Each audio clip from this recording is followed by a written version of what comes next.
오늘의 말씀 창세기 37장 1절에서 11절 말씀입니다. 야곱이 가나안 땅 곧 그의 아버지가 거류하던 땅에 거주하였으니 야곱의 족보는 이러하니라. 요셉이 17세의 소년으로서 그의 형들과 함께 양을 칠 때에 그의 아버지의 아내들 빌하와 실바의 아들들과 더불어 함께 있었더니 그가 그들의 잘못을 아버지에게 말하더라. 요셉은 노년에 얻은 아들이므로 이스라엘이 여러 아들들보다 그를 더 사랑하므로 그를 위하여 채색옷을 지었더니 그의 형들이 아버지가 형들보다 그를 더 사랑함을 보고 그를 미워하여 그에게 편안하게 말할 수 없었더라. 요셉이 꿈을 꾸고 자기 형들에게 말하매 그들이 그를 더욱 미워하였더라. 요셉이 그들에게 이르되 청하건대 내가 꾼 꿈을 들으시오. 우리가 밭에서 곡식단을 묶더니 내 단은 일어서고 당신들의 단은 내 단을 둘러서서 절하도이다. 그의 형들이 그에게 이르되 내가 참으로 우리의 왕이 되겠느냐? 참으로 우리를 다스리게 되겠느냐? 그의 꿈과 그의 말로 말미암아 그를 더욱 미워하더니 요셉이 다시 꿈을 꾸고 그의 형들에게 말하여 이르되 내가 또 꿈을 꾼즉 해와 달과 11별이 내게 절하도이다. 그가 그의 꿈을 아버지와 형들에게 말하매 아버지가 그를 꾸짖고 그에게 이르되 내가 꾼 꿈이 무엇이냐? 나와 내 어머니와 내 형들이 참으로 가서 땅에 엎드려 내게 절하겠느냐? 그의 형들은 시기하되 그의 아버지는 그 말을 간직해 두었더라. 이삭의 톨레도트 그리고 에서의 톨레도트가 끝나고 이제 야곱의 톨레도트가 시작됩니다. 오늘 본문 2절에 야곱의 족보는 이러하니라 해서 이 족보 역시도 히브리어로 톨레도트입니다.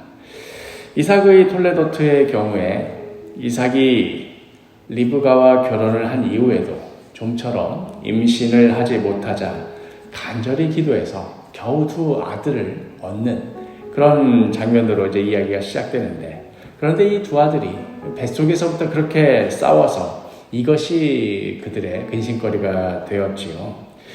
야곱의 톨레도트의 경우에 자녀를 얻지 못해서 고민하는 그런 것은 없습니다. 그런데 역시 자녀들 사이에 미움과 갈등이 도사리고 있는 이것만큼은 여전합니다. 이삭의 톨레도트에서는 두 아들이 뱃속에서부터 싸우는 터라 이걸 가지고 이삭이 뭘 어찌하고 말고 할 것이 없었지만, 오늘의 본문을 보면 사실 이 자녀들이 싸우는 데 있어서 아버지 야곱이 그 근원적인 이유를 제공한 것이지요. 3절과 4절에 요셉은 노년에 얻은 아들이므로 이스라엘이 여러 아들들보다 그를 더 사랑하므로 그를 위하여 채색옷을 지었더니 그의 형들이 아버지가 형들보다 그를 더 사랑함을 보고 그를 미워하여 그에게 편안하게 말할 수 없었더라. 가장 사랑했던 아내 라헬을 잃었다는 상실감이 이제는 그녀의 아들 요셉을 향한 집착과 편애로 발전하게 된 것이지요. 이로 인해 자녀들 사이의 관계가 비뚤어지고 또 결국에는 이로 인해 사랑하는 아들 요셉을 잃게 되는 그런 일이 벌어지게 되는데도 야곱은 자신이 사랑하는 것에 대해서 집착하는 걸 그치지 못합니다. 형 에서의 발 뒤꿈치를 붙잡고 태에서 나올 때부터 야곱은 그랬습니다. 야복강에서 천사를 붙들고 끝내 놓아주지 않으려고 발악할 때에도 그러했습니다. 그 버릇 어디 버리지 못하고 이렇게 요셉을 향한 편애와 집착으로 이어지게 되는데, 그런데 하나님은 이를 가만히 두지 않으시고 그의 삶 가운데 조용히 개입하기 시작하십니다. 요셉이 꿈을 꾸는 것이지요. 처음에는 형들이 자기에게 절하는 그런 정도의 꿈을 꾸더니 나중에는 오늘 9절에 요셉이 다시 꿈을 꾸고 그의 형들에게 말하여 이르되 내가 또 꿈을 꾼즉 해와 달과 11별이 내게 절하도이다 하니라. 이 정도까지 이르게 되자 이제 야곱마저도 요셉을 혼을 내지요. 형들은 물론이거니와 과연 아버지인 나와 또 어머니까지도 너한테 절을 하겠느냐. 그러면서 야곱은 이렇게 혼을 내면서도 요셉의 꿈 이야기를 마음에 간직해 둡니다. 11절에 그의 형들은 시기하되 그의 아버지는 그 말을 간직해 두었더라. 사실 야곱 역시도 꿈 때문에 하나님을 만났던 사람 아닙니까? 베델에서 돌 베고 잘 때에 그때 하늘로 천사들이 사다리를 타고 오르내리던 그 꿈을 통하여서 그저 할아버지로부터 혹은 아버지로부터 말로만 듣던 하나님을 이제는 자신의 하나님, 야곱의 하나님으로 만날 수 있었습니다. 요셉의 꿈, 그냥 철없는 아이가 황당한 꿈 하나 꾸었구나 하고 넘어갈 수도 있었던 일이었는데 이상하게도 그 꿈 이야기가 야곱의 가슴에 남아 있었던 것이지요. 그리고 아주 많은 시간이 흐른 후에서야 이 꿈이 그냥 꿈이 아니라 하나님께서 주신 그러한 꿈임을 알게 되는 것이지요. 야곱의 톨레도트, 야곱의 족보는 이러하니라 하면서 이어지는 그 이야기, 그 시작은 불길하였습니다.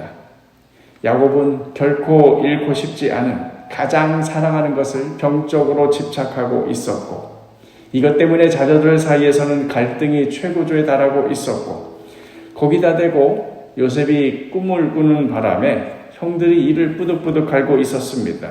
우리가 이미 알고 있는 것처럼 이제 이후에 펼쳐지는 야곱의 인생은 계속해서 내리막입니다. 요셉도 잃고 나머지 자녀들은 다 제각각이 되고 기근이 찾아와서 다 굶어 죽을 상황이 되고 베냐민까지 내놓으라 하는 그런 지경에까지 내몰리게 됩니다.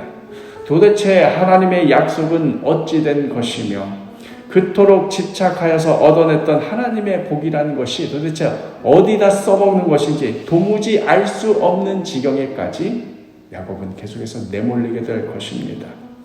이것이 오늘의 본문 야곱의 톨레도트를 시작하면서 복선처럼 깔려있는 야곱 인생 안에 다가올 위기이자 그의 인생의 한계입니다. 그러나 동시에 그 불안한 상황 한복판에 떡하니 하나님의 개입하심도 자리 잡고 있습니다. 그때는 비록 철없는 아이의 황당한 꿈인 것처럼 보였는지 모르겠지만 그러나 그것은 분명한 하나님의 손길이었습니다. 하나님의 약속이, 하나님의 뜻이 어떻게 이루어질 것인가 하는 그 하나님의 계획과 섭리가 이미 그 불길해 보이는 그 시작부터 자리 잡고 있었습니다. 우리의 인생도 마찬가지입니다. 지금으로서 도대체 이게 다 무엇인가? 이게 이러다가 내 인생 어떻게 되고 마는 것인가? 하고 우리가 근심 가운데 어떤 불길한 복성 가운데 살아가고 있는지 모르겠지만 그러나 그 가운데도 분명히 우리가 그냥 지나치고 말게 되는 별로 눈여겨볼 것도 없다고 그렇게 치부하게 될지도 모르는 그 무언가가 우리 삶 가운데 분명히 있습니다. 여전히 하나님께서 우리 삶을 붙드시고 계시기 때문입니다. 놀라운 뜻과 계획을 가지고 우리 삶을 이끌어가고 계시기 때문입니다.